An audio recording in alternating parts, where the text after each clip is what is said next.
Вонь гниющего мусора ударила Саре в нос, когда она искала что-нибудь ценное в мусорном контейнере. Вдруг тишину нарушил слабый стон. Сердце женщины забилось быстрее. Этого не могло быть, правда? Сара отодвинула пакет и увидела младенца, которому было несколько часов от роду. Кожа малыша посинела от холода. Мир Сары перевернулся. Она поняла, что все уже никогда не будет прежним.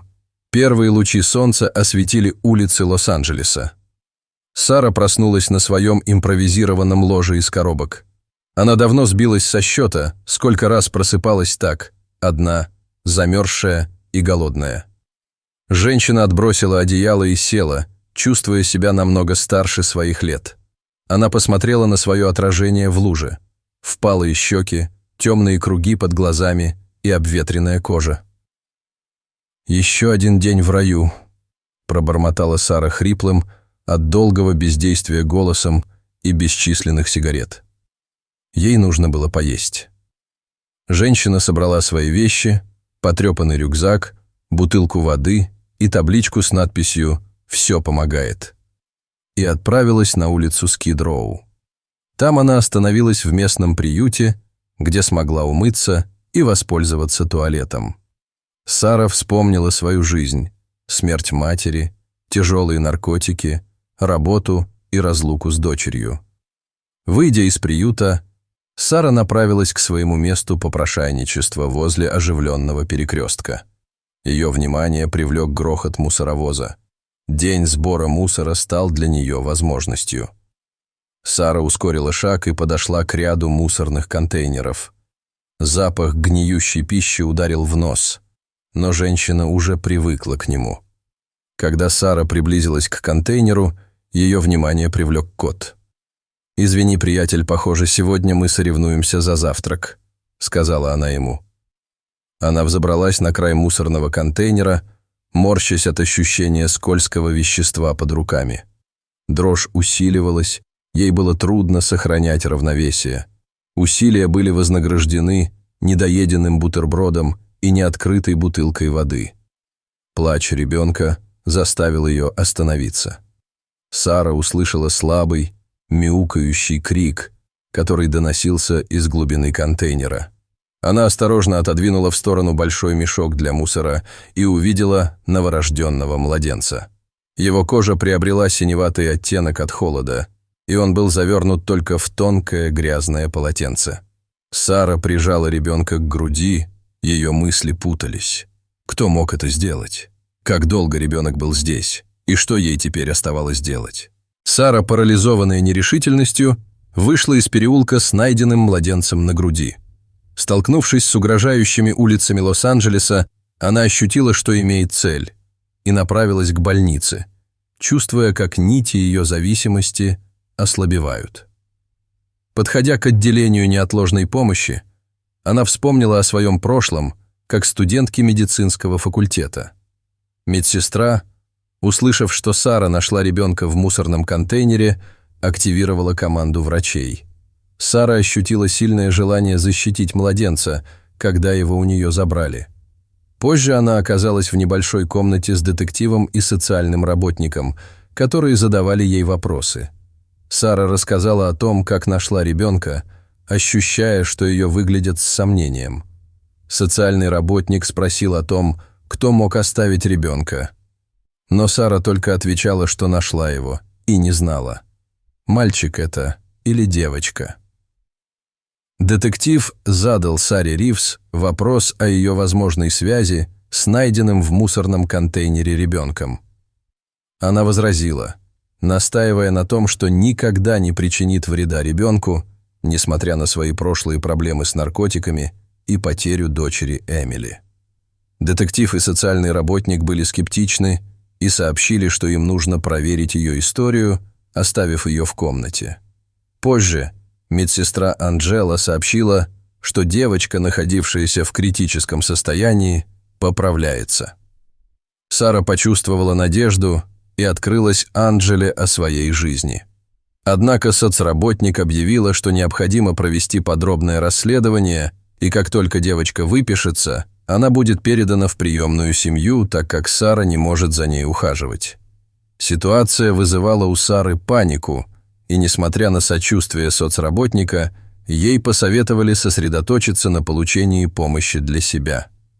Когда социальный работник покинула Сару, она ощутила, что тонет от мысли о ребенке, который мог бы остаться один в системе. В этот момент Сара решила бороться за девочку и заявила об этом, удивив саму себя. Медсестра Анджела поддержала ее, предложив помощь. Сара поняла, что у нее появилась новая цель – защитить эту жизнь.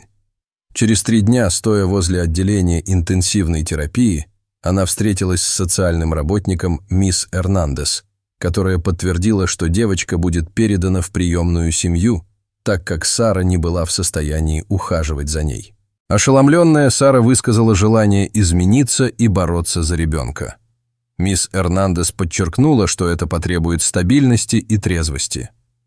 В этот момент Сара вспомнила голос своей матери, который вдохновил ее действовать. Она предложила отправиться на реабилитацию, и социальный работник зашла на такую возможность, но предупредила о сложностях. Сара была полна решимости, глядя на малышку, которая боролась за жизнь. Сара, которая была бездомной наркоманкой, получила возможность попасть в реабилитационный центр благодаря помощи Анджелы. Перед отъездом она посетила свою новорожденную дочь в отделении интенсивной терапии, где увидела страдающую молодую пару – Марка и Лизу Томпсон, которые искали своего ребенка. Они обвинили Сару в том, что она забрала их дочь, но после разбирательства выяснилось, что Сара нашла девочку в мусорном контейнере и привела в больницу, чтобы ей помочь. Несмотря на ее оправдание, Сара испытала горечь, осознав, что мечта заботиться о девочке ускользает от нее. Мисс Эрнандес, медсестра, извинилась перед Сарой за недоразумение, подтвердив, что ее действия спасли жизнь ребенку. Несмотря на тяжесть ситуации, Сара приняла решение пройти курс реабилитации, давая обещание сохранить надежду, которую она увидела в глазах маленькой девочки. Выйдя из больницы, она была готова к изнурительному путешествию в реабилитацию, не подозревая, что ее связь с семьей Томпсонов еще не закончена. Сара, стоя у ворот реабилитационного центра «Пляж Новые горизонты», почувствовала вес событий прошлой недели. С ее зависимостью она столкнулась с болью отвыкания и эмоциональными демонами, которые привели ее к этому месту. На групповой терапии Сара рассказала о том, как спасла маленькую девочку, но испытывала чувство вины за то, что не смогла оставить ее у себя. Один из пациентов напомнил ей, что она проявила мужество, спасая ребенка и сражаясь за свое собственное спасение. С течением времени Сара погрузилась в процесс выздоровления, возвращая себе прежнюю идентичность. На 4-й неделе она встретила мать спасенной девочки, Лизу, которая пришла выразить благодарность. Лиза сообщила, что их дочь, названная Хоуп, чувствует себя хорошо, и как Сара, которой она обязана своей жизнью, изменила их судьбы. Сара испытывает неловкость от благодарности Лизы, которая предлагает ей стать крестной матерью Хоуп. Сара осознает свои проблемы с зависимостями и сомневается в том, как можно доверить ей ребенка. Лиза объясняет, что доверяет ей, потому что она борется с собственными демонами и ставит Хоуп выше себя. Лиза делится своей историей борьбы с послеродовой депрессией, и между ними устанавливается связь, основанная на боли и желании искупления. После встречи Сара чувствует, что ее жизнь снова меняется. Она хочет быть частью жизни Хоуп, но боится рецидива.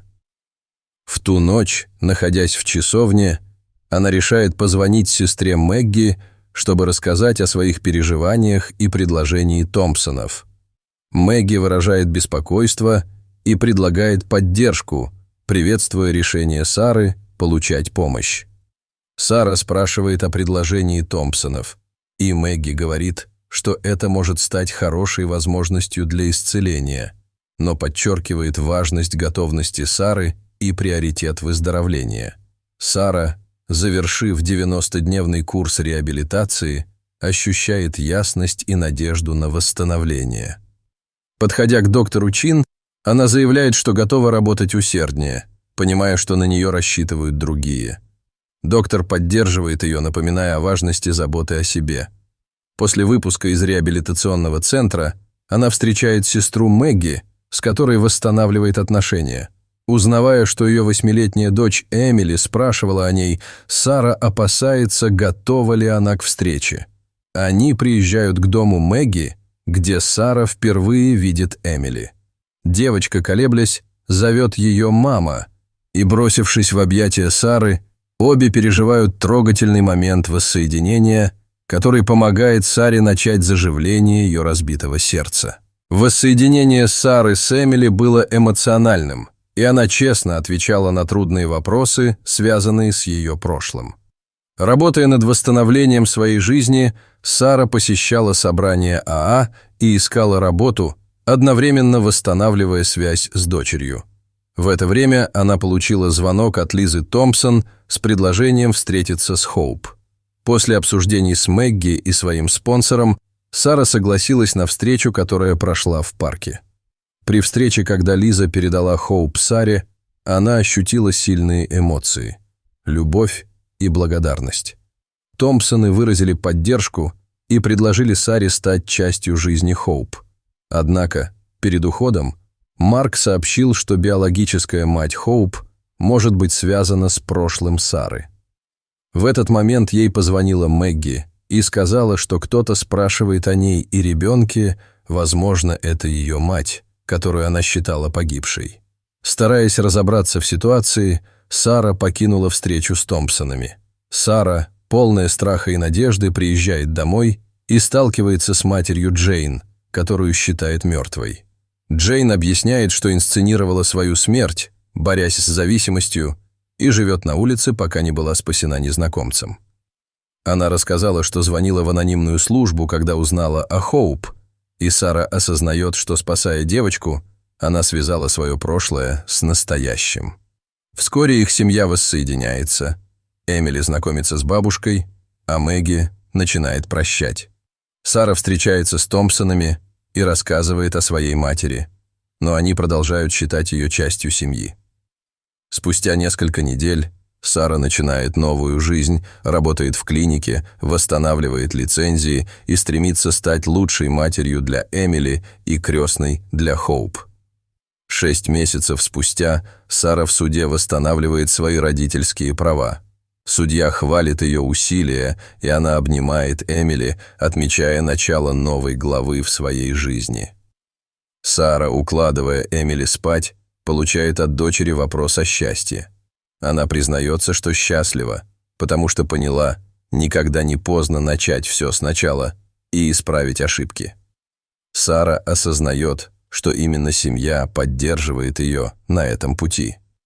Пройдя через зависимость и отчаяние, она нашла способ вернуться к жизни и любви благодаря Эмили, которая стала символом надежды. Путь к искуплению Сары продолжается, и она с мужеством принимает каждый новый день, зная, что справится с любыми испытаниями. Она поняла, что важные бои проходят внутри нее, и, вооруженная надеждой и любовью, готова встретить все, что приготовила ей жизнь.